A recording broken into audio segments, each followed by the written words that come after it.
అందరికీ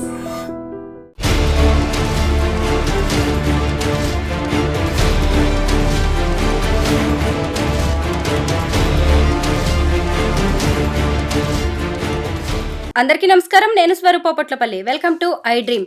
4 నెలల క్రితం హైదరాబాద్లో షీలా హత్య, ఇప్పుడు నెల్లూరులో హాసిని మర్డర్. ఇలా జరుగుతున్న వరుస హత్యలు ఆందోళన కలిగిస్తున్నాయి. ముఖ్యంగా ఇవన్నీ హిజ్రాల హత్యలు. అవి జరుగుతున్న తీరు కూడా ప్రతి ఒక్కరిని కంటతడి పెట్టిస్తున్నాయి. ఆంధ్రప్రదేశ్లోని 10,000 మంది ట్రాన్స్జెండర్స్కు ఒక లీడర్లా, మార్గదర్శిలా ఉన్న హాసినిని ఎవరు హత్య చేశారు? అంత దారుణంగా టార్గెట్ చేసి, ప్లాన్ చేసి, స్కెచ్ వేసి మరీ హత్య చేయాల్సిన అవసరం ఎవరికొచ్చింది? సెటిల్మెంటే దీనికి కారణమా? లేదంటే హిజ్రా గ్యాంగుల మధ్య వారే దీని వెనక ఉన్న అసలు కారణమా? ఇలా అనేక ప్రశ్నలు తలెత్తుతున్నాయి. పోలీసులు ఓవైపు ఇన్వెస్టిగేషన్ చేస్తూనే ఉన్నారు. ఇంకోవైపు చూస్తే హైదరాబాద్లో ఇటీవల గృహప్రవేశంలో జరిగిన ఒక ఘటన అనేది కూడా అందరినీ ఆలోచింపజేస్తోంది.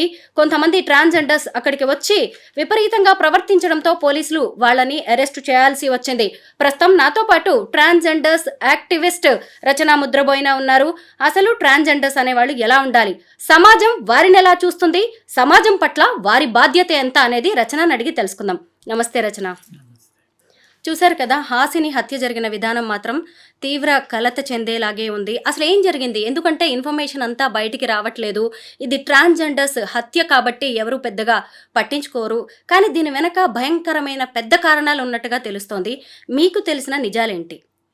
మాకు అంటే ఇది అయినప్పుడు, మర్డర్ అయినప్పుడు నైట్‌లో రిపోర్ట్స్ ప్రకారం 10 ఆ టైంలో జరిగింది నెల్లూరులోనే. తను ఒక గుడి కుంభాభిషేకం పొద్దునయింది. తను కూడా కుంభాభిషేకం చేసి శ్రీశైలం బయలుదేరి వస్తుంది. లాస్ట్ వీడియో కొన్ని గ్రూప్స్‌లో పోస్ట్ చేసింది తను. అయితే ఏపీ, తెలంగాణకు సంబంధించి ఒక గ్రూప్‌లో ఆ విషయం వచ్చిందని నాకు కాల్ వచ్చింది. నేను ఆ గ్రూప్‌లో లేను యాక్చువల్‌గా, క్విట్ అయ్యాను కొన్ని రోజులకి. సరే అని నేను యాడ్ చేయమని అన్నప్పుడు వాళ్ళు కొన్ని ఫోటోలు, వీడియోస్ పంపారు. చాలా డిస్టర్బింగ్. అది చూసేటప్పటికి చాలా అంటే అసలు నమ్మలేకపోయాను యాక్చువల్‌గా. ఎందుకంటే హాసినిని ఒకలాగా అంటే ఒక ఎల్డర్ సిస్టర్‌గా నేను భావిస్తాను యాక్చువల్‌గా. అండ్ ఆల్మోస్ట్ ఆల్ 2013 అప్పటి నుంచి 2009 నుంచి కూడా నాకు అంటే ఒక అక్కలాగా, ఒక సిస్టర్లీ రిలేషన్‌షిప్ ఉంది. ఆ దృశ్యాలు చూసేటప్పటికి ఒక్కసారి షాక్‌లోకి వెళ్ళిపోయానంటే, ఇంకా నైట్ టైం 1, 2 టైంలో వచ్చింది అవన్నీ. కంటిన్యూస్‌గా కాల్స్ వస్తానే ఉన్నాయి యాక్చువల్‌గా. ఎందుకు నేను కూడా చేస్తా ఉన్నాను. ఎలా అయింది ఏంటి అని. తను పూజ ముగించుకొని నెల్లూరు ఆ ఫ్లైఓవర్ తిరుగుతుంటే 2 కార్‌ల్లో వచ్చి తెలియని వాళ్ళు దాన్ని ఆపి, కార్‌ని ఆపి తన్ని దించి అక్కడ పక్కనే రైల్వే ఇది ఉంది, ట్రాక్ దగ్గర తీసుకొని వెళ్ళి మర్డర్ చేశారని కథనాలు అక్కడ ఉన్నవాళ్ళు చెప్పారు. ఆ కార్‌లోనే తనతో పాటు ఇంకొక ముగ్గురు ఉన్నారని వీడియోస్ ద్వారా తెలిసింది. చాలా బ్రూటల్‌గా మర్డర్ చేశారు. అంటే ముందు మేము చూసిన 2, 3 ఫోటోలు మేము అనుకున్నాము ఇది ఎలా అయింది, ఏంటి, మర్డర్ చేశారు సరే. 4, 5 తెల్లవారుజామున టైంలో కొన్ని భయంకరమైన ఫోటోలు గ్రూప్స్‌లో వచ్చినాయి, సర్క్యులేట్ అయినాయి. వేట కొడవలతోటి చాలా దారుణంగా అంటే దే స్లైస్డ్ యాక్చువల్లీ అనమాట. That's such a disturbing picture. ఎందుకంటున్నానంటే, అంటే మేము మా తల్లిదండ్రుల్ని అందరిని వదిలేసి అక్క చెల్లెళ్ళు ఇలాంటి ఒక ఒక ఒక మదర్లీ, ఒక సిస్టర్లీ లవ్ తోటి కమ్యూనిటీలో అక్కడే ప్రేమలు ఎతుక్కున్నాం మనం. అక్కడ దొరికినాయి మాకు ప్రేమలు. అలాంటి రిలేషన్షిప్స్లో ఉన్న మాకు సాటి కమ్యూనిటీ అక్క కానీ, సోదరు కానీ అలాంటి పరిస్థితుల్లో చూసినప్పుడు చలించిపోయాం. అంటే ఎందుకు చలించిపోయామంటే భయం, ఒకలా అంటే భయం. కన్నోళ్ళని అందరిని వదిలిపెట్టుకొని బయట ఒకళ్ళకొకళ్ళుగా జీవిస్తున్నప్పుడు ఇలా ఇంత దారుణంగా, ఇంత పగతోటి ఇలా చంపుతారా అని ఎంత పగుంది అనేది ఒకటి కనిపిస్తుంది ఆ హత్యలో, అంత దారుణంగా హత్య చేయటంలో. ఇంకోటేంటంటే తను కొద్దిగా టైంలోనే లీడర్‌గా ఎదిగింది. 7 సంవత్సరాల జర్నీ యాక్చువల్‌గా తనది. వెనక్కి తిరిగి చూసుకుంటే వ్యవస్థలో అంటే వితిన్ హిజ్రా వ్యవస్థలోనే అంటే ఏదైతే పవర్ కాన్ఫ్లిక్ట్ ఉంటుందో, పెద్ద, చిన్న దాన్ని దాటుకుంటా వచ్చి తనకంటూ ఒక లీడర్‌షిప్‌ని ఎమర్జ్ చేసుకుంటా వచ్చి ఒక ఏరియాలో రాయలసీమలో ఒక లీడర్‌గా ఎదిగిన హాసినిని చూసినప్పుడు తనది almost only very small journey 7 years and చాలా చిన్న వయసు కూడా 33, 34 ఇయర్స్ అంతే. అలాంటి చిన్న వయసులో ఉన్న లీడర్‌ని అంత దారుణంగా చంపారు అనంటే సో, అంటే ఎవరు చంపారు? దాని వెనక ఉన్న పాలిటిక్స్ ఏంటి అని పక్కన పెడితే, ఒక లీడర్‌లాగా ఎదిగిన వ్యక్తిని చంపడం ద్వారా ఆ కమ్యూనిటీకంతా ఒక మెసేజ్ ఏమవుద్దనంటే జాగ్రత్త మీరు. అంటే మీరు సమాజంలో మీరు ఎంత ఎదిగినా గానీ, ఎంత మీరు పవర్‌ఫుల్‌గా తయారైనా గానీ, but we can erase you. మేము మిమ్మల్ని తుడిచిపెట్టగలము అని ఏదైతే మెసేజు భయంతో కూడిన మెసేజ్ వెళుతుందో దట్ ఈస్ డిస్టర్బింగ్ యాక్చువల్లీ. అంటే మమ్మల్ని ఎవరు తుడిచిపెట్టలేరని కొన్ని తరాలుగా మా ముందున్న తరాల వాళ్ళు ప్రూవ్ చేస్తారు కదా! హిజ్రా కమ్యూనిటీ గాని ఎవరన్నా గానీ, మీరు మమ్మల్ని ఇళ్ళలోంచి గెంటేసినా, ఎక్కడ పనివ్వకపోయినా, ఏవి మాకు వసతులు కల్పించకపోయినా మేము ఉంటాము. మమ్మల్ని భూమి మీద నుంచి మీరు ఇరేజ్ చేయలేరు, తుడిచిపెట్టలేరని ఆ సమాజం చెప్పింది. ఆ కమ్యూనిటీ చెప్పింది మొత్తం సమాజానికి, సొసైటీకి మా కమ్యూనిటీ. అట్లాంటి దానిలో ఇలాంటి లీడర్స్‌ని అటాక్ చేసినప్పుడు చాలా డిస్టర్బ్ అవుతాం. ఒక భయం ఆవరించేస్తది మొత్తం మాకు. So, we are all in still shock. ఇంకా ఎవరు చేశారు? దీని వెనకాల ఎవరున్నారు? అని ఇంకా అంటే వెతుకుతున్నారు. ఇన్వెస్టిగేషన్ అయితే చేస్తున్నారు పోలీసుల్ని. ఒక ప్రెస్ మీట్ కూడా పెట్టాలని డిసైడ్ చేశాము. దాని ద్వారా పోలీస్ డిపార్ట్మెంట్‌కి చెప్పేది ఏంటి అనంటే ఫెయిర్ ఇన్వెస్టిగేషన్ చేయండి. ఎందుకు ఇలా చంపవలసి వచ్చింది? ఎవరున్నారు దీని వెనకాల? ఇలాంటివి మళ్ళీ రిపీట్ కాకుండా చూడండి. మీరు చెప్పినట్టు తెలంగాణలో షీలా మర్డర్ చూసినాక అందులో సేమ్ క్రూయాలిటీ, సేమ్ బ్రూటాలిటీ ఉంది. ఇప్పుడు హాసిని చూసాక కూడా అదే బ్రూటాలిటీ, అదే హింస. So, this is all disturbing actually. Yeah! అసలు దీని వెనక ఎవరున్నారు? ఒక బేల్దారి మేస్త్రి ఉన్నాడు. అతను శ్రీకాకుళం నుంచి నెల్లూరుకి వచ్చి అక్కడ స్థిరపడి సెటిల్మెంట్లు చేసే వరకు వెళ్ళాడు. అతనే ఈ హాసిని మర్డర్‌కి కుట్ర పన్నాడు. ఇంకొకటేంటంటే హిజ్రా గ్యాంగుల మధ్య ఉన్న వార్ అనేదే దీనికి కారణం. పైగా ఇంకొకటేంటంటే హాసినిని చంపిన విధానం గురించి కూడా మనం మాట్లాడుకోవాలి. అలా చాప్ చేసి మరీ చంపాల్సిన అవసరం ఏంటి? ఆమె మీద ఎంత ద్వేషం, పగ, కక్ష ఉంటే ఇలా చేసి ఉంటారంటారు? హ్మ్. అంటే ఇప్పుడు ఇందులో నాన్ ట్రాన్స్ కమ్యూనిటీని అంటే ఇప్పుడు మీరు చెప్పినట్టు కొన్ని ఎగ్జాంపుల్స్ ఏదైతే మీరు క్లూస్ ఇచ్చారో మగవాళ్ళనే వాడారు ఈ హత్య కోసము. వెనకాల హిజ్రా కమ్యూనిటీ పాలిటిక్స్ ఉన్నాయా? లేదా నాన్ హిజ్రా కమ్యూనిటీ పాలిటిక్స్ ఉన్నాయా? అనేది నేను పక్కన పెడతాను. ఎందుకంటే ప్రతి కమ్యూనిటీలో పాలిటిక్స్ ఉన్నాయి. ముఖ్యంగా హిజ్రా కమ్యూనిటీలో పాలిటిక్స్ వస్తే చంపుకునే దాకా వెళ్తారనే దాన్ని నేను ఎప్పుడూ అడ్వకేట్ చేయను. దాన్నెప్పుడు I won't buy that actually. ఎందుకంటే హిజ్రా కమ్యూనిటీ మొత్తం సమాజానికి ఒక ఎగ్జాంపుల్ ఏం చూపించిందంటే ఎంత పెద్ద గొడవైనా గానీ, ఎవరినెవరిని తిట్టుకున్నా గానీ, ఎవరంటే ఎవరికి పగున్నా గానీ, ద్వేషం ఉన్నా గానీ, ఒక మాట అయినా గానీ కూర్చొని మాట్లాడుకుందాం ఫస్ట్. అది ఆ మాట్లాడుకునే విధానం కూడా మీరు చెప్తే నమ్మరు. కొన్ని గంటలు, కొన్ని డేస్ నడుస్తది యాక్చువల్‌గా. అంటే ఇద్దరు కన్సెన్సస్ వచ్చే వరకు ఇద్దరు పార్టీలు గానీ, ఇద్దరు వ్యక్తులు గానీ ఆ డిస్కషన్ డైలాగ్ నడుస్తూనే ఉంటుంది. ఏంటి అనంటే దీని వెనకాల ఉన్న కారణం ఏంటి అనంటే మనం అందరి చేత వెలివేయబడిన సముదాయం మనం. మనల్ని మన కన్నవాళ్ళు వదిలేశారు. అక్కతమ్ముళ్ళు, అన్నచెల్లెలు వదిలేశారు. గవర్నమెంట్ పట్టించుకోవట్లేదు. బట్ మీరు నేను కొట్టుకున్నప్పుడు మనం వితిన్ కమ్యూనిటీలో గొడవైనప్పుడు మనం రాజీకి రావాలి ఎక్కడో అక్కడ. నువ్వు ఒక మెట్టు తగ్గితే నేను ఒక మెట్టు తగ్గుతా. నువ్వు ఒక మెట్టు ఎక్కితే నేను ఒక మెట్టు తగ్గుతా. ఇలా ఎక్కడో అక్కడ ఒక అండర్‌స్టాండింగ్‌కొచ్చి ఒకళ్ళొకళ్ళు సమన్వయంగా చేసుకునే పద్ధతి హిజ్రా కమ్యూనిటీలో ఉంది. దాన్ని చటాయి అంటాం యాక్చువల్‌గా. సో, అలాంటి విధానాన్ని మొత్తం సమాజానికి చూపించింది హిజ్రా కమ్యూనిటీ యాక్చువల్. బట్ పగలు పెంచుకొని, ప్రతీకారాలు తీర్చుకొని, ప్రాణాలు తీసేంత వరకు హిజ్రా కమ్యూనిటీ వెళ్తుందంటే I won't agree with that politics. ఇది సిస్ కమ్యూనిటీ పాలిటిక్స్ యాక్చువల్‌గా. నాన్ ట్రాన్స్ కమ్యూనిటీ ఆస్తుల కోసమో, లేదా ఇంకో దాని కోసమో, డబ్బుల కోసమో, దేనికోసమో, పదవుల కోసమో వాళ్ళు చేసుకుంటారేమో గానీ, మాకు అవివి లేవు కదా! మా సముదాయంలో ఉంది మేమే. మా తర్వాత కూడా మా వాళ్ళే ఉన్నారు. మేము ఏ ప్రాపర్టీ ఓన్ చేసినా అది మా వాళ్ళకే వెళ్తుంది. మేము ఏ నగలు కొనుక్కున్నా మా తర్వాత వాళ్ళు అది కట్టుకుంటారు. వాళ్ళు ఏ తల్లి కన్న బిడ్డలో కదా! వాళ్ళందరూ వచ్చి ఒక చోటకొచ్చినప్పుడు వాళ్ళకి ఫుడ్డు, ఒక షెల్టరు అన్నీ కల్పించేది మా సముదాయం కదా! అలాంటి దానిలో స్వార్థం అనేది ఎక్కడుంది అసలు? యాక్చువల్ లేదు. ఏదన్నా పొరపాటున ఏదన్నా మాట తూలి ఒక పెద్ద మాట, ఒక చిన్న మాట అయితే కూర్చొని మాట్లాడుకుంటాం గానీ, పగల దాకా వెళ్ళి, ప్రతీకార దాకా వెళ్ళి, ప్రాణాలు తీసుకునేంత పగలైతే మా సముదాయంలో ఉండవు. సో, ఇది మీరు చెప్పినట్టు ఖచ్చితంగా బయట ఏదైతే సముదాయం బయట ఏదైతే ఉన్నారో నాన్ ట్రాన్స్ వాళ్ళు, వాళ్ళ దగ్గర నుంచే వచ్చింది. బట్ నేనొకటి చెప్పేదేంటి అనంటే, ఒకవేళ ఇది నాన్ ట్రాన్స్ వాళ్ళ నుంచి వస్తున్నా గూడా అంటే వాళ్ళకి ఇంకెవరు దొరకలేదా యాక్చువల్‌గా? అంటే ప్రతి ఒక వ్యక్తి సమాజంలో ట్రాన్స్ వాళ్ళని చూడంగానే ఒకలాంటి జాలి, ఒకలాంటి సింపతి, ఎంపతి వస్తుంది యాక్చువల్‌గా కదా! కరుణ, జాలి అయ్యో! వీళ్ళెవరూ లేరు వీళ్ళకి అనే జాలితోటే ఒక రూ. 10 తీసిచ్చినా ఇస్తారు వాళ్ళు. అడుక్కోటానికెళ్ళినప్పుడు అది. వీళ్ళనేం అనకూడదు. ఎందుకంటే దేవుడు వీళ్ళతో ఉంటాడు. వీళ్ళ తల్లిదండ్రులు లేరు కాబట్టి వీళ్ళ మాట పడకూడదు మనము. దేవుడు వీళ్ళతోటి ఉంటాడు ఎప్పుడు. ఎందుకంటే ఎవ్వరు లేనోళ్ళు కాబట్టి దేవుడు ఉంటాడని నమ్ముతారు.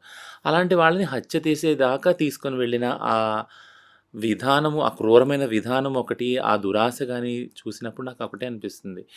ఇది అవసరమా? అంటే ఒకవేళ మర్డర్ చేసిన వాళ్ళని కూడా నేను క్వెషన్ చేసేదేంటంటే, అంటే మీకు మగాళ్ళను, ఆడోళ్ళను వేరే ఏదో చేస్తా ఉన్నారు. వాళ్ళలో పగలు, కార్పణ్యాలతో చేసుకుంటున్నారు. బట్ ఏ ఆధారము, ఏ రిలేషన్‌షిప్, ఏ ప్రేమ పొందని వాళ్ళ మీద మీరు ఇది చూపించడం అనేది ఎంత అమానవీయం, ఎంత ఇన్‌హ్యూమన్ ఇది యాక్చువల్‌గా. సో, అలా చేయటానికి కూడా మీ హృదయం ఎంత కఠినంగా తయారైందని అనాలి యాక్చువల్‌గా. యాహ్! రచన, మీకు హాసినితో పరిచయం ఉంది. మీ ఇద్దరు కాంటాక్ట్‌లో కూడా ఉంటారు కదా!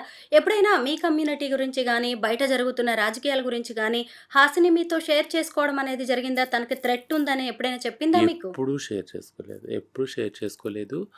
ఎప్పుడు మేము కలిసిన చాలా అంటే చాలా ఫ్యూ ఇన్సిడెంట్స్‌లో ఏదైనా మీటింగ్స్‌లో కలిసాం. ప్లాట్‌ఫామ్స్‌లో, కాన్ఫరెన్స్‌లో అట్లా కలిసాము. తను వచ్చేది రాయలసీమ నుంచి, నేను వెళ్ళేదాన్ని తెలంగాణ నుంచి.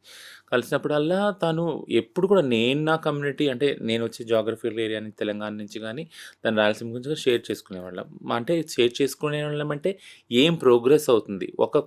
ఒకే విషయంలో మా ఇద్దరికి డిస్కషన్ అయ్యేది. "నువ్వు గవర్నమెంట్‌ని ఏం అడుగుతున్నావు చెల్లి" అని తను అడిగేది నేను. "నువ్వు గవర్నమెంట్‌తో ఎలా పని చేస్తున్నావు అక్క" అని నేను అడిగేదాన్ని. ఎందుకంటే ఏ లీడర్స్ మధ్యన అలాంటి హెల్తీ డైలాగ్ అవసరం. నేను ఇలా చేస్తున్నాను, ఇంకా ఎలా బాగా చేయొచ్చు అని తను అడిగేది. నేను ఇది చేస్తాను అప్డేట్ చేసేదాన్ని యాక్చువల్‌గా. ఈ డిస్కషన్ తప్పించి నా వెనకాల అంటే మన కమ్యూనిటీలో ఇంత రైవలరీ ఉంది, లేకుంటే ఇంకోటి అవుతుంది, భయంగా ఉంది, ప్రాణహాని, ఇది ఎప్పుడు కూడా ఎక్కడ కూడా తను షేర్ చేసుకోలేదు. She has been so confident, అంటే చాలా కాన్ఫిడెంట్‌గా, చాలా పవర్‌ఫుల్‌గా ఎదిగిన లీడర్ కాబట్టి ఆమె మీద ఆమెకు విశ్వాసం చాలా ఉండేది యాక్చువల్‌గా. హిజ్రాల నాయకురాలు అంటున్నారు. దాదాపు 10,000 మంది ట్రాన్స్‌జెండర్స్‌కి ఈమె లీడర్‌గా ఉంది అంటున్నారు. అంటే ఏం చేస్తూ ఉంటుంది తిను? చూడండి, ఏదైనా కమ్యూనిటీ లీడర్‌షిప్‌ని మనం అర్థం చేసుకోవాలనుకుంటే ఏ కమ్యూనిటీకి సంబంధించిన వాళ్ళు ఆ కమ్యూనిటీకి లీడర్‌లాగా ఉండాలనేది ఒక బేసిక్ ఫిలాసఫీ ప్రిన్సిపల్ గూడా. ఎందుకు అనేది నేను రీజన్ చెప్తాను. ఎందుకు అనంటే ఆ కమ్యూనిటీ వాళ్ళు కాకుండా వేరే కమ్యూనిటీ వాళ్ళు ఒకవేళ లీడర్‌షిప్ వహించారనుకో, నాయకత్వం వహించారనుకో, బయట వ్యక్తుల యొక్క స్వార్థం, వాళ్ళు ఏదో ఒక స్వార్థంతోటి ఏదో ఒకటి ఆశించి అక్కడికొస్తారు. దాంతో వాళ్ళ అవసరాలు తీరుతాయి గానీ, ఈ కమ్యూనిటీ అవసరాలు తీరవు. ఎందుకు చెప్తున్నానంటే కమ్యూనిటీ అన్నదానికి అర్థం అది. హిజ్రా కమ్యూనిటీ ఉందనంటే అందులోనే లీడర్స్‌ని ఎంచుకొని పైకి రావటం అనేది అది న్యాచురల్‌గా జరిగింది, అది ప్రాసెస్. హాసిని కూడా అలాగే ఎమర్జ్ అయ్యింది. అంతమంది మీరు అంటున్నట్టు 10,000 మంది, 20,000 మంది ఆమెని ఎన్నుకున్నారు లీడర్‌గా. మా నాయకురాలను ఎన్నుకున్నారు యాక్చువల్‌గా. ఎన్నుకొని ఆ లీడర్‌షిప్ తోటి పైకొచ్చింది ఆమె. సో, లీడర్‌గా ఉన్న వాళ్ళకి ఖచ్చితంగా అది ఏ లీడర్ అయినా చూడండి, ఏ సముదాయంలో కూడా ఒక పొలిటికల్ పార్టీ తీసుకున్న, ఇంకోటి తీసుకున్నా ఖచ్చితంగా ఒకలాంటి వ్యతిరేకత, ఒకలాంటి క్రిటిసిజాన్ని ఫేస్ చేస్తారు ప్రతి ఒక్క లీడర్. అది హాసిని కూడా ఫేస్ చేసింది. బట్ లీడర్‌గా ఎన్నుకోబడింది. మెయిన్ ఫ్యాక్ట్ అంటే తను ఒక లీడర్‌గా ఎన్నుకోబడింది. ఆ సముదాయం ద్వారా ఎన్నుకోబడింది. తను నాన్ కమ్యూనిటీ కాదు కదా! అదే హిజ్రా కమ్యూనిటీ సముదాయంలో అదే తను హిజ్రా లాగానే స్టార్ట్ చేసింది తను. తన కెరీర్ ఒక చిన్న హిజ్రా లాగా ఒక గురువు కింద, ఇప్పుడు లీడర్ లాగా ఎమర్జ్ అయ్యింది యాక్చువల్‌గా. సో, 7 సంవత్సరాలు, ఈ గత 7 సంవత్సరాలు, అంతకుముందు నుంచి కూడా హిజ్రా సిస్టమ్‌లో 7 సంవత్సరాల్లో చాలా పని చేసింది. మీరు వీడియోలు చూడండి. అంటే ఎప్పుడైతే గవర్నమెంట్ ఇదే చంద్రబాబు నాయుడు గారు గవర్నమెంట్ ఉన్నప్పుడు పెన్షన్ స్టార్ట్ అయినాయి. అప్పుడు తను వోకల్‌గా బయటకొచ్చి వీడియోస్ చేసి మాకు పెన్షన్ స్టార్ట్ అయినాయి అని ఫస్ట్ పెన్షన్ తనే తీసుకుంది ఏపీలో యాక్చువల్‌గా. సో, అది కూడా వీడియో ఉంది తనది యాక్చువల్‌గా. సో, అక్కడ మొదలుకొని ఇల్లు గానీ, పెన్షన్ గానీ,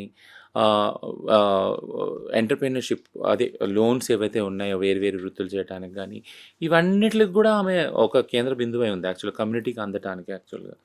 సో, ఇవన్నిటిని సంబంధించి చాలామంది అన్‌ఎడ్యుకేటెడ్ ఉన్నారు కాబట్టి, చదువు లేని వాళ్ళు ఉన్నారు కాబట్టి ఇజ్రా సముదాయంలో వాళ్ళందరూ వాళ్ళ లీడర్ దగ్గరికి అప్రోచ్ అయ్యేవాళ్ళు. ఒక పెన్షన్ గురించి కానీ, ఒక ట్రాన్స్‌జెండర్ ఐడీ కార్డ్ గురించి కానీ, ఆమె హెల్ప్ చేసేది సపోర్ట్ సిస్టమ్ ద్వారా. ఇక అపోజిషన్ అంటావా, క్రిటిసిజం అంటారా, అది ప్రతి ఒక్క లీడర్ ఫేస్ చేసేది యాక్చువల్‌గా. ఆ లీడర్ అంటే నేను ఎలా చూస్తానంటే క్రిటిసిజం ఫేస్ చేస్తున్నారంటే ఆ లీడర్ వర్క్ చేస్తున్నాడు యాక్చువల్‌గా అక్కడ. కాబట్టి క్రిటిసిజం ఫేస్ చేస్తున్నాడు. ఏం పని చేయని లీడర్లు క్రిటిసిజం ఫేస్ చేయరు కదా! సో, కానీ అది పగలాగా వస్తుంది అనేది మాత్రం ఎప్పుడు తను ఎక్స్‌ప్రెస్ చేయలేదు. మేము అనుకోలేదు కూడా. ఇది పగగా తయారవుతుంది. తన చుట్టూ ఒక ఎన్వైర్న్‌మెంట్ ఉంది అని మేము కూడా ఎప్పుడు అనుకోలేదు. సో, ఇదొక షాక్ యాక్చువల్‌గా. షాక్ ప్లస్ ఒక మెసేజ్ ఏంటి అనంటే, సో, ఇప్పుడు లీడర్‌షిప్ పొజిషన్‌లో ఉన్న వాళ్ళందరికీ కూడా ఈ రిస్క్ ఉంది. ఎవరైతే లీడర్స్‌గా ఉన్నారో, ఎవరైతే కమ్యూనిటీ గురించి పనిచేస్తున్నారో అందరికీ రిస్క్ ఉంది యాక్చువల్‌గా. యాహ్! ప్రవల్లిక, దీపికా బోనం, షీల, ఇప్పుడు హాసిని. నేను మీ కమ్యూనిటీని దగ్గరగా గమనిస్తున్న ఈ కొద్ది రోజుల్లో, కొద్ది కాలంలోనే ఇంతమంది ట్రాన్స్‌జెండర్స్ హత్యలకు గురయ్యారు. ఒక్కొక్కళ్ళకి ఒక్కో రకమైన రీజన్ ఉంది ఈ మర్డర్స్ వెనక. ముందుగా మనం ఈ షీల గురించి మాట్లాడుకుందాం. షీల సెక్స్ వర్క్ కోసం వెళ్ళి హత్యకు గురైంది. ఇదే హైదరాబాద్‌లో. అసలు మీ కమ్యూనిటీ వాళ్ళు సెక్స్ వర్క్ ఎందుకు చేస్తారు? నిజం మాట్లాడుకోవాలి అంటే నేను పెద్దగా మీరు సెక్స్‌కి పనికిరారు. అక్కడికి వెళ్ళిన తర్వాత బుక్ చేసుకున్న వాళ్ళు డిసప్పాయింట్ అవ్వడమో, ఇంకేవైనా కారణాలో అవి హత్యలకు దారి తీస్తున్నాయి. ఇప్పటికైనా ఇందులో ఉన్న వాళ్ళని మీరు ఆ పని వద్దు, వదిలేయండి అని మీరేమన్నా చెప్పే అవకాశం ఉందా? కౌన్సెలింగ్ ఇచ్చే ఛాన్స్ ఉందంటారా? అంటే ఒక విషయం క్లారిటీ అంటే షీల సెక్స్ వర్క్‌కెళ్ళి అవ్వలేదు మర్డరు. ఉదయమే భిక్షాటనకెళ్ళింది. హ్మ్. అక్కడి నుంచి తీసుకొని వెళ్లారు. యాక్చువల్లీ కిడ్నాప్ అయింది తను. తను సో, సెక్స్ వర్క్ కోసం వెళ్ళింది ప్రవల్లిక 2015లో. ఓకే. ఆ హాట్‌స్పాట్‌లో ఒక గ్యాంగ్ తోటి హ్మ్. తీసుకొని వెళ్ళి మర్డర్ చేశారు యాక్చువల్‌గా. రెండిట్లో హింస ఉంది ఇప్పుడు. యెస్. అంటే ఒక పాయింట్ ఆఫ్ టైమ్‌లో సెక్స్ వర్క్‌లో ఉన్న వాళ్ళని ఎక్కువగా టార్గెట్ చేసేవాళ్ళు. ఎందుకంటే వితిన్ కమ్యూనిటీలో కూడా సెక్స్ వర్క్ చేసిన వాళ్ళకి ఏమైనా ప్రాబ్లమ్ వచ్చినా పట్టించుకోరు. ఎందుకంటే కమ్యూనిటీ ఏమంటారంటే మీరు ఆ పని చేస్తున్నారు కదా! చెడ్డ పని చేస్తున్నారు. మేము మిమ్మల్ని పట్టించుకోము. కానీ ఇప్పుడు 2022లో సుప్రీం కోర్టే చెప్పింది. సెక్స్ వర్క్‌ని ఒక ప్రొఫెషన్‌గా గుర్తించండి అని. అందులో ఉన్న బాధలు వీటన్నీ చూసి సుప్రీం కోర్టే జడ్జిమెంట్ ఇచ్చింది యాక్చువల్‌గా. సో, అది పక్కన పెడితే భిక్షాటనలోకెళ్తున్న షీలాని తీసుకొనెళ్ళి మర్డర్ చేశారు. క్రూయల్‌గా మర్డర్ చేశారు. మనం దాని గురించి కూడా మాట్లాడుకున్నాం. థింగ్ ఏంటంటే ఒకటి ఎప్పుడు కూడా గవర్నమెంట్స్ మేము చెప్పేది ఏంటి అనంటే సేఫ్టీ, సెక్యూరిటీ ఏదైతే హిజ్రా ట్రాన్స్ కమ్యూనిటీకి ఉందో దీనికి సంబంధించి మీరు ఏమి స్టెప్స్ తీసుకున్నారు యాక్చువల్‌గా? ఇప్పుడు అంటే ఒకళ్ళు చనిపోయేంత వరకు వచ్చిందంటే అది అనేది లాస్ట్ స్టెప్ మన కళ్ళకు కనిపించేది. దాని వెనక ఎంతో వయలెన్స్ అయ్యాక అట్ ద ఎండ్ వాళ్ళు చంపడానికి ట్రై చేస్తున్నారు. చంపుతున్నారు యాక్చువల్‌గా. షీలా విషయంలో కూడా నేను చెప్పాను. 8 నెలలు, ఒక సంవత్సరం నుంచి కూడా మా వాళ్ళని పట్టుకొని దొరికినోళ్ళు దొరికిన చోట బ్లేడ్‌లతోటి, కత్తులతోటి బెదిరించి, కోసి మొబైల్సు, గూగుల్ పే, ఫోన్‌పేల ద్వారా ట్రాన్స్‌ఫర్ చేసుకోవటం, ఉన్న డబ్బులన్నీ, బంగారం ఇవన్నీ చేస్తున్నారు. ఆ హింస అన్నీ. బట్ అది రిపోర్ట్ చేసినా కానీ అది రిపోర్ట్‌గా ఇదవ్వలేదు. దాన్ని సీరియస్‌గా తీసుకోలేదు. బట్ ఎప్పుడైతే ఇలాంటి క్రైమ్ సీరియస్‌గా తీసుకోలేదో బాడీలీ హార్మ్ జరుగుతుంది కదా! బాడీని రక్తసిక్తం చేస్తున్నారు. అట్లాంటి దాన్ని సీరియస్‌గా తీసుకున్నప్పుడు ప్రాణం తీసేంత వరకు అది దారి తీసింది యాక్చువల్‌గా.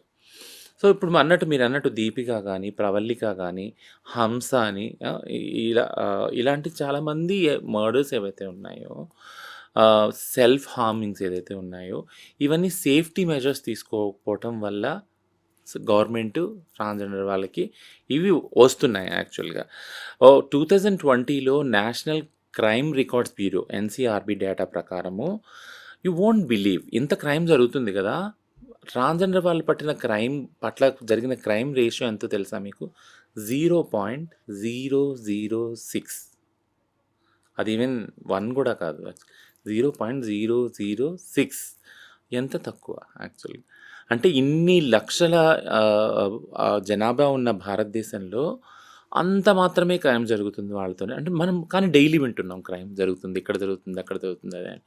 సో, ఏంటి అనంటే డేటా జనరేట్ అవ్వట్లేదు. డేటా జనరేట్లు అవ్వట్లేదంటే దీన్ని ఒక అనాలిసిస్ చేసినప్పుడు డేటా జనరేట్ అవ్వట్లేదు. ఎందుకు అవ్వట్లేదు? ఎళ్లి కంప్లెయింట్ పెట్టట్లేదు. కంప్లెయింట్ పెట్టినా దాన్ని ఎఫ్ఐఆర్‌గా తీసుకురావట్లేదు. ఎఫ్ఐఆర్ తీసుకున్నా దాన్ని ఫాలో అప్ చేయట్లేదు. వాళ్ళ మీద చర్యలు తీసుకోవట్లేదు. So justice delayed is justice denied. ఎప్పుడైతే న్యాయం చేయరో ఆ సముదాయానికి అన్యాయం చేయటమే దాన్ని అంటారనమాట. సో ఒకటి అన్యాయానికి న్యాయం జరగలేదు. రెండోది ఏంటంటే సేఫ్టీ మెజర్స్ తీసుకోవట్లేదు. మీరు అన్నట్టు భిక్షాటన లేదా సెక్స్ వృత్తుల నుంచి బయటికి తీయచ్చు, అడగాలి కూడా గవర్నమెంట్ని. అడిగినప్పుడు బేసిక్ అమ్యూనిటీస్ ఉన్నాయి కదా, ఫుడ్ కానీ షెల్టర్ కానీ అవన్నీ ఫస్ట్ క్రియేట్ చేసినప్పుడు ఆ స్పేస్ ఆటోమేటిక్గా అక్కడ వెకేట్ చేసి ఇక్కడికి వచ్చేస్తారు. ఎవరికి కూడా మీరు అన్నట్టు మనం ఇంతకుముందు మాట్లాడుకున్నాం, ఎవరు కూడా ట్రాన్సిషన్ అయిన వాళ్ళకి ఎవరు కూడా నేను వెళ్ళి నా బుళ్ళు అమ్ముకోవాలి అని అసలు ఇదే ఉండదు. చాలా యావగింపుగా ఉంటుంది అసలు నేను వెళ్ళటం ఏంటి అని. అడుక్కోవటం కూడా ఒకళ్ళు ముందు చేయి చాచి అడుక్కోవడం ఏంటి, ఆత్మాభిమానం అమ్ముకొని చంపుకొని అనేదే ఉంటుంది. మాకు కూడా అడగకూడదనే ఉంటుంది. బట్ కానీ గవర్నమెంట్ ఏం చేయాలి, మాకు ఒక రేషన్ కార్డు ఇచ్చి మాకు ఒక ఇల్లు ఇచ్చి మీకు ఇక్కడ ఉన్నాయి సదుపాయాలు అన్నప్పుడు ఖచ్చితంగా అక్కడ ఆ భిక్షాటన కానీ సెక్స్ వర్క్ వెళ్ళడానికి మాకు కూడా మనసు ఒప్పదు కదా, వేరే పనుల మీద మా ధ్యాస పెడతామని. సో ఇది ఎన్నిసార్లు చెప్పాలి, ఎన్ని ప్లాట్ఫామ్స్లో ఎన్ని విధాలుగా చెప్పాలి యాక్చువల్గా, అది నేను అనేది. అంటే కాంపిటీషన్ ఉంది సమాజంలో. ఇవన్నీ ఫెసిలిటీస్ ఉండటం వల్ల పురుషులు కానీ మగాళ్ళు కానీ వెంటనే ట్రాన్స్జెండర్గా మారిపోరు. ఇది కూడా ఒక దృక్కోణం ఉంది గవర్నమెంట్. ఏంటంటే ఇవన్నీ ఎనేబులింగ్ ఎన్విరాన్మెంట్ చేస్తే ఇంకా ట్రాన్స్జెండర్స్ అయిపోతారేమో. అందరూ ఎందుకు అవుతారు? ట్రాన్స్జెండర్ అనే అంత వివక్షపూరితమైన ఏదైతే గుర్తింపు ఉందో ఎవరు వాళ్ళు మెడల్ వేసుకోవాలనుకుంటారు అసలు యాక్చువల్. అదేమి పూలమాల కాదు కదా, అది ముళ్ళతో కూడుకున్న కిరీటం కదా యాక్చువల్గా, వివక్షతో కూడుకున్న కిరీటం. అది దాన్ని ఎవరు ధరించాలనుకుంటారు? సో మీరు అన్నట్టు మీ ప్రశ్నకు సమాధానం ఏంటంటే మేమంతటా ఇష్టపడి చేసే పనులు ఇవి అయితే కావు. బలవంతంగా ఏ దారి లేకుండా చేసేది పనులు ఇవి. సో మాకంటూ ఒక సేఫ్టీ, ఒక ఫుడ్ సేఫ్టీ, ఒక హౌస్ సేఫ్టీ ఇవన్నీ కల్పించిన రోజున మా లైఫ్ కూడా సేఫ్గా అవుతుంది. రచన, మీరు ట్రాన్స్జెండర్స్ రైట్స్ యాక్టివిస్ట్, అంటే హిజ్రాల హక్కుల కోసం మీరు పోరాడుతున్నారు. కేంద్ర రాష్ట్ర ప్రభుత్వాలతో కలిసి మీరు పనిచేస్తున్నారు. సో మీరు ఇప్పుడు ఒక ప్రశ్నకు సమాధానం చెప్పాల్సిందే. ఏంటంటే ఈ మధ్య కాలంలో లాస్ట్ వీక్ హైదరాబాద్లో జరుగుతున్న ఒక గృహప్రవేశంలో కొంతమంది వెళ్ళి 7 హిజ్రాలు వెళ్ళి నానా హంగామా చేశారు. అక్కడ పూజ జరుగుతుంటే బట్టలు విప్పి అందులో వేశారు, నోటికొచ్చినట్టు మాట్లాడారు, శపించారు, ఇష్టం వచ్చినట్టుగా బిహేవ్ చేశారు. వాళ్ళు పోలీసులకి కాల్ చేయడంతో అరెస్ట్ చేశారు. వాళ్ళ ఫొటోస్ కూడా పబ్లిష్ అయ్యాయి. బట్ ఈ కమ్యూనిటీని మీరు ఎలా దారిలో పెడతారు? ఇలా తప్పు దారిలో వెళ్ళి కమ్యూనిటీ మొత్తానికి కూడా బ్యాడ్ నేమ్ తీసుకొస్తున్నారు. బట్ ఏం చేస్తే మంచిదంటారు ఇలాంటివి ఇకపై జరగకుండా? ఎందుకంటే మీకు తెలిసిందే, నేను చెప్పడం కాదు, ట్రైన్లలో కావచ్చు, తర్వాత రోడ్ల మీద కార్లు ఆపి ఎంతమంది డబ్బులు లాక్కోవడానికి ప్రయత్నిస్తున్నారు, షాపుల దగ్గరికి వెళ్ళి ఇష్టం వచ్చినట్టుగా బిహేవ్ చేస్తున్నారు ఈ ట్రాన్స్జెండర్స్ కమ్యూనిటీ. వీళ్ళని మీరు ఎలా దారిలో పెట్టే అవకాశం ఉంది? మీరు ప్రభుత్వం నుంచి ఏం కోరుతున్నారు? అంటే వితిన్ కమ్యూనిటీ దీని గురించి డైలీ చర్చ జరుగుతుంది, ప్రతి గంటకి కూడా చర్చ జరుగుతుంది. ఎక్కడనేది ఏం జరిగిందంటే ఇప్పుడు మీరన్న సోకాల్డ్ కేసు మొన్న వారం క్రితమే జరిగిన కేసు ఇది యాక్చువల్గా. అక్కడ అలా జరగలేదు, బట్ మీడియాలో అలా కథనాలు వచ్చినాయి. అలా జరగలేదు వేరే చోట అని మాత్రం నేను అన్నాను, వేరే చోట జరిగినాయి అలాంటివి ఒకటి కాదు, చాలా జరిగినాయి. బట్ దాని యొక్క ఇంపాక్ట్ ఏదైతే చేయలేదో వాళ్ళ మీద పడింది యాక్చువల్గా. ఈ కేస్ ఫ్యాక్ట్స్ నేను చెప్తున్నాను యాక్చువల్గా. ఎవరైతే ఫోటో వేసి గృహప్రవేశం ఇలా చేశారని అన్నారో వీళ్ళు చేయలేదు, బట్ చేసిన వాళ్ళ దాని ప్రభావం వీళ్ళ మీద పడింది, వీళ్ళ ఫోటోలు డిపిక్ట్ అయినాయి, which is very bad actual కదా. అంటే ఒక తండ్రి రేప్ చేశారంటే ఒక కూతుర్ని, తండ్రులందరినీ అనుభవించాం కదా. అందరి తండ్రులు అలాంటి వాళ్ళ కాదు కదా. ఇక్కడ జరిగింది కూడా ఇదే సేమ్ సామీప్యం నేను చెప్తున్నా. ఏంటంటే ఒక బ్యాచ్ చేసింది అంటే మొత్తం హిజ్రా కమ్యూనిటీ అంతా చేసింది ఇది అని అన్నారు. చేయని వాళ్ళని తీసుకొని వచ్చారు. నేను మీకు చెప్పాను 2 సార్లు కోమింగ్ ఆపరేషన్ జరిగినప్పుడు పోలీసులు సోకాల్డ్ ఎవరైతే దీన్ని బిజినెస్ మోడల్గా చేశారో వాళ్ళ మీద ఏం కాన్సన్ట్రేట్ చేయలేదు. వాళ్ళని ఎలా కంట్రోల్ చేయాలనే మెకానిజమ్స్ డిస్కషన్స్ కూడా కనీసం డిపార్ట్మెంట్ చేయలేదు. బట్ కానీ ఎవరైతే ఇళ్లలో పడుకొని ఉన్నారో పొద్దున వెళ్ళి భిక్షాటం చేసుకొని 10 రూపాయలు అడుగు వాళ్ళ డోర్లు కొట్టి తీసుకొచ్చి వాళ్ళ మీద కేసులు పెట్టారు. ఏంటి అని అంటే డిపార్ట్మెంట్కి ఉన్న అండర్స్టాండింగ్ అంటే వాళ్ళు హిజ్రాలే, వీళ్ళు ట్రాన్సే, వాళ్ళు ట్రాన్సే. ఇప్పుడు నేను ఇంకా ఇది ఒక ప్రమాదకరమైన సిచ్యుయేషన్. ఎందుకంటున్నానంటే కొంతమంది ట్రాన్స్ వాళ్ళు చదువుకోవాలని బయటకు వస్తున్నారు, ఉద్యోగాలు చేయాలని బయటకు వస్తున్నారు చదువుకున్న వాళ్ళని.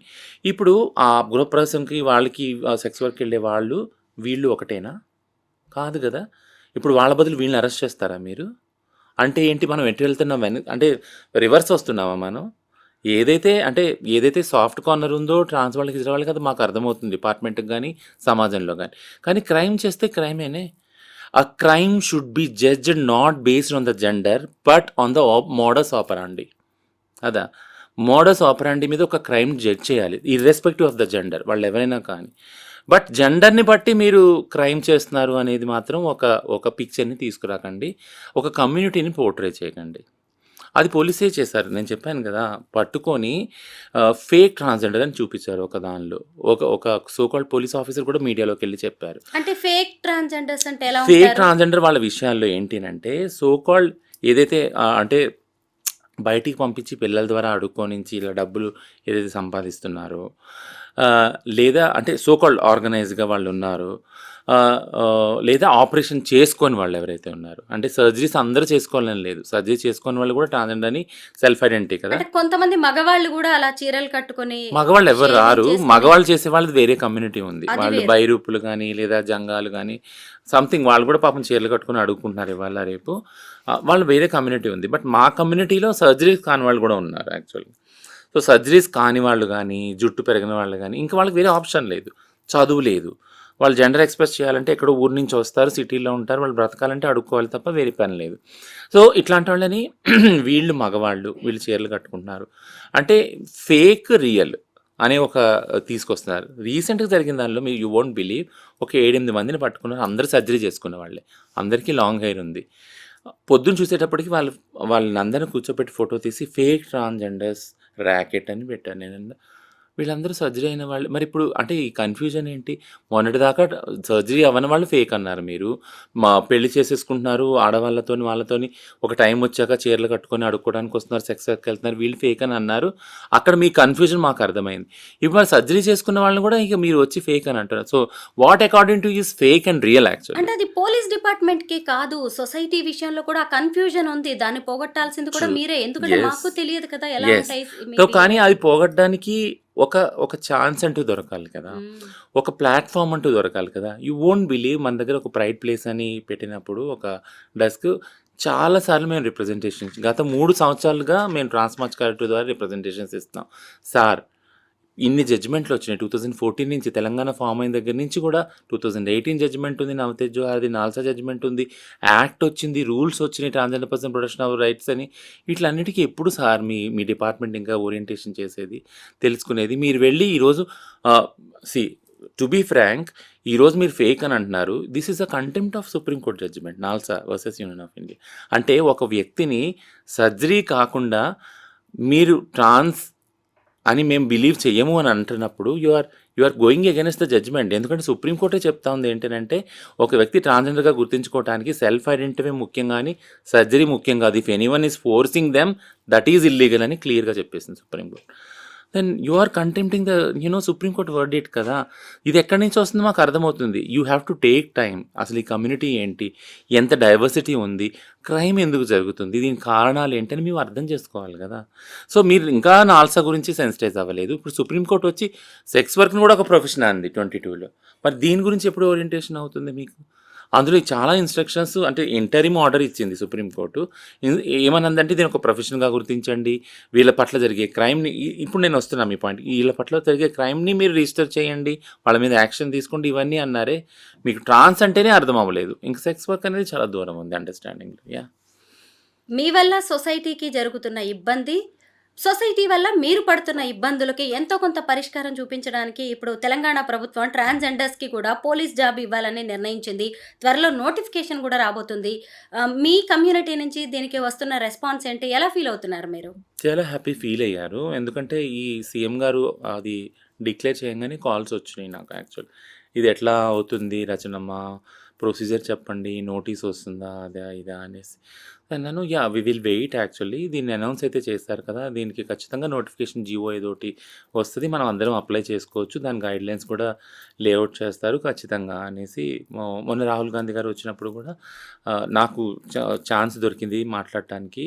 కంచైలయ్య గారు, శాంతా సిన్హా, సుజాత సోరపల్లి వీళ్ళతో పాటు నాకు కూడా ఛాన్స్ వచ్చినప్పుడు నేను అక్కడ సీఎం గారు క్లారిటీ ఇచ్చారనమాట, రచన గారు త్వరలోనే నోటిఫికేషన్ మేము రిలీజ్ చేస్తున్నాం, దీని హోమ్ గార్డ్స్ కానీ ట్రాఫిక్ వాలంటీర్స్ కానీ చెప్పారు. యా, ముఖ్యంగా చాలామంది ట్రాన్స్‌కి వస్తున్న ఇబ్బంది నేను కొంచెం గమనించినంత వరకు మెయిన్ రీజన్ ఏం కనిపిస్తుందంటే, మీరు హత్యలకి గురవ్వడం కావచ్చు, ప్రేమ పేరుతో మోసపోవడం కావచ్చు, సెక్స్ వర్క్‌లోకి వెళ్ళడం, బెగ్గింగ్, కలెక్షన్స్ వీటి వెనక కుటుంబ నిరాదరణ, సమాజ వివక్ష ఇవే కారణాలుగా కనిపిస్తున్నాయి. అంటే ఎక్కువ మంది తల్లిదండ్రులు మిమ్మల్ని దగ్గరికి తీయకపోవడం, వదిలేయడం, ఇంట్లో నుంచి గెంటివేయబడడంతో మీరు కొన్ని కమ్యూనిటీలుగా జీవిస్తూ ఎవరికి చేతనైన పని వాళ్ళు చేసుకుంటున్నారు. అదే తల్లిదండ్రులు దగ్గరగా తీసుకొని ఇంట్లో ఒకళ్ళుగా కలిపేసుకొనుంటే, కుటుంబము అనేదుంటే, బంధువర్గం అనేదుంటే, ఇలాంటివి ఉండే అవకాశం లేదు కదా! ఖ మీరేమంటారు దీనికి? ఖచ్చితంగా లేదు. అంటే సమాజంలో పిల్లల్ని ఎలా పెంచాలి, ఒక ఆరోగ్యకరమైన వాతావరణం ఎలా కల్పించాలి అనేది అసలు లేదు యాక్చువల్‌గా. దాని గురించి మనం డిస్కస్సే చెయ్యము కదా! అలాంటప్పుడు ప్రతి ఒక్క చిన్న పిల్లాడు ఇర్రెస్పెక్టివ్ ఆఫ్ జెండర్ పక్కన పెట్టండి. ప్రతి ఒక్క చిన్న పిల్లాడు ఒక ట్రామాలోనే ఉంటాడు. ట్రామాలో ఉన్నాడు పిల్లాడు పెరిగి పెద్దయ్యాక గూడా అమ్మాయి గాని, అబ్బాయి గాని వాళ్ళు ఆ ట్రామాలోనే మిగతా వాళ్ళ జీవితం అంతా వెళ్లదీస్తారు యాక్చువల్‌గా.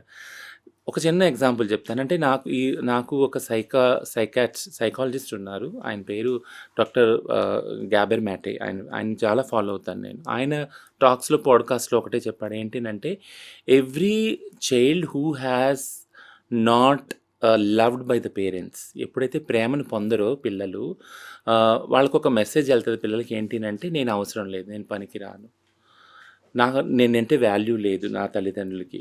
ఎందుకంటే పిల్లలు ఎప్పుడు ఏడుస్తారు? హెల్ప్ కావాలని ఏడుస్తారు కదా! ఆ హెల్ప్ వాళ్ళకి అందనప్పుడు వాళ్ళు ఒక ట్రామాలోకెళ్ళిపోతారు. ఈ ట్రామాతో కూడుకున్న వాళ్ళమే మనందరం యాక్చువల్‌గా. ట్రాన్స్ వాళ్ళకి ఒక అడిషనల్ ట్రామా ఏముంటుంది అనంటే, జెండర్ డిస్ఫోరియా అనే ఏదైతే కండిషన్ ఉందో, ఇది అసలు అర్థం కాదు తల్లిదండ్రులకు ఫస్ట్ ఆఫ్ ఆల్. అర్థం కాకుండా దాని మీద మళ్ళీ ఫోర్స్ చేస్తారు. ఏంటంటే, "నువ్వు మగ పిల్లాడివి, మగ పిల్లాడిలానే ఉండాలి. నువ్వు ఆడపిల్లవి, ఆడపిల్లలాగానే ఉండాలి." అంటే పిల్లాడుగా ఒక ప్రేమ పొందలేదు, ఒక హెల్ప్ దొరకలేదు. మళ్ళీ పైగా ఒక జెండర్ డిస్ఫోరియా ఉన్న పిల్లాడిలాగా ఇంకా అడిషనల్ హెల్ప్ కావాలి నీకు, కౌన్సెలింగ్. నీకే కాదు, నీ తల్లిదండ్రులకు కూడా కావాలి కౌన్సెలింగ్. అది కూడా దొరకలేదు. సో, టెక్నికల్‌గా నేనేం చెప్తున్నానంటే, మెంటల్ హెల్త్ ఇష్యూస్ ఏవైతే ఉన్నాయో, అది చాలా తక్కువ మనం దాన్ని అడ్రెస్ చేస్తున్నాం సమాజంలో. దానివల్ల this will show a rise in the violence. ఫ్యామిలీలో ఫస్ట్ వయలెన్స్, ఒకళ్ళనొకళ్ళు వెలివేయటం, కొట్లాడుకోవటం, ఇదంతా హింస ఫస్ట్ ఫ్యామిలీలో ఉంటుంది. ఆ తర్వాత సమాజంలో అది రెప్లికేట్ అవుతుంది. So, we all should start addressing the mental health issues of the family, children, women. ఎందుకంటే ముఖ్యంగా విమెన్, చిల్డ్రన్ ఎక్కువ కాన్సంట్రేట్ చేయాలంటాము. ఆ తర్వాత ఎల్‌జిబిటిక్యూ వాళ్ళు. ఎందుకంటామంటే వాళ్ళ పట్ల పితృస్వామ్య వ్యవస్థలో వాళ్ళ ట్రామాస్‌ని అసలు కోపప్ చేసే టైమే ఇవ్వదు సమాజం. ఏంటంటే, మనం పొద్దున్న లెగిస్తే పరిగెడతాం మీరు కదా! మనం ఇంట్లో వంట చేయాలి, బట్టలు, పిల్లలు, ఇవంతా వేరు వేరు ఆటిలో ఉంటాం మనం. సో, ఒకటి నేను ఎండ్ చేస్తాను దీన్నేంటంటే, సమాజం ఎప్పుడు కూడా పిల్లల్ని, మహిళల్ని హ్మ్. ఖామోష్ చేయటం, అంటే చుప్‌గా ఉండటానికి ఫోర్స్ చేస్తది. అదొక అప్రెసివ్ బిహేవియర్ సమాజంలో ఉంది. ఎందుకనంటే, మీరెప్పుడైనా గమనించారా? ఆడవాళ్ళు గాని, పిల్లలు గాని, చిన్న పిల్లలు గాని, ఆడవాళ్ళు గాని ఏడుస్తా ఉన్నారనుకో, వాళ్ళకి చటుక్కున ఏదన్నా ఒకటి తీసుకొచ్చి వస్తువు చూపించామంటే వెంటనే అటు దాని వైపు తిరగటము, అటు తిరిగిపోయి మాట్లాడటం చేస్తారు. అంటే ఎంత నిష్కల్మషమైన మనసు ఉంటది వాళ్ళిద్దరిది. ఈ నిష్కల్మషమైన మనసు పితృస్వామ్య వ్యవస్థలో మగవాళ్ళకి చాలా హాని జరుగుద్దని వాళ్ళని ఎప్పుడు అప్రెస్ చేస్తా ఉంటారనమాట. సో, మనందరం చేయవలసింది ఏంటంటే, ట్రాన్స్‌జెండర్ వ్యక్తులకి ముఖ్యంగా మెంటల్ హెల్త్ సపోర్ట్ చాలా ముఖ్యం. సో, ఒక కౌన్సెలింగ్ హెల్ప్ లైన్ ఒకటి క్రియేట్ చేస్తే ఈ సూసైడ్స్ గానీ, సేఫ్టీ ఇష్యూస్ గానీ, హెల్త్ ఇష్యూస్ గానీ అన్నీ అడ్రెస్ చేయొచ్చు. యాహ్! ఫైనల్‌గా నాకొక్క విషయం ఏమర్థమైందంటే, ట్రాన్స్‌జెండర్స్ విషయానికొచ్చేసరికి కుటుంబం దగ్గరే ముఖ్యంగా మార్పు రావాలి. తల్లిదండ్రులు తమ పిల్లల్లో ఏదైనా మార్పు గమనించారు అంటే, ఎంతకీ ఆడ, మగ ఈ రెండిటికి తల్లిదండ్రులు కూడా కన్ఫైన్ అవ్వాల్సిన అవసరం లేదు. ఇంకొక వర్గం కూడా ఉంది. అది మన పురాణాల నుంచి కూడా వచ్చింది. తప్పదు. అంటే మన బిడ్డకి ఏదైనా జబ్బొస్తేనో, ఏదైనా ప్రాణాంతకమైన రోగమొస్తే వదిలేయం కదా! దీన్ని కూడా అలా చూసి, దీన్ని కూడా అలా మీరు కన్సిడర్ చేసి హాస్పిటల్స్, ట్రీట్మెంట్ అన్ని ఇప్పించాల్సిన అవసరం మాత్రం తల్లిదండ్రులతోనే ఉంది. మిగతా బిడ్డలతో సమానంగా వీళ్ళని కూడా పెంచినప్పుడు ఖచ్చితంగా వీళ్ళు సైడ్ ట్రాక్ పట్టే అవకాశం ఉండదు. సమాజం పాలిట వీళ్ళు ఏదో నిరోధక శక్తులుగానో, ఏదో అసాంఘిక శక్తులుగా మారే అవకాశం మాత్రం ఉండదు. ఖచ్చితంగా కుటుంబం, ఆ తర్వాత బంధువర్గం, సమాజం వారిని దగ్గర తీసుకుంటే ఎంతోమంది జీవితాలు బాగుపడతాయి. థ్యాంక్ యూ రచన. ట్రాన్స్‌జెండర్స్‌కి సంబంధించి చాలా మంచి విషయాలని మీరు చెప్పారు. సమాజానికి కూడా చాలా క్లారిటీ ఇచ్చారు. Thank you so much.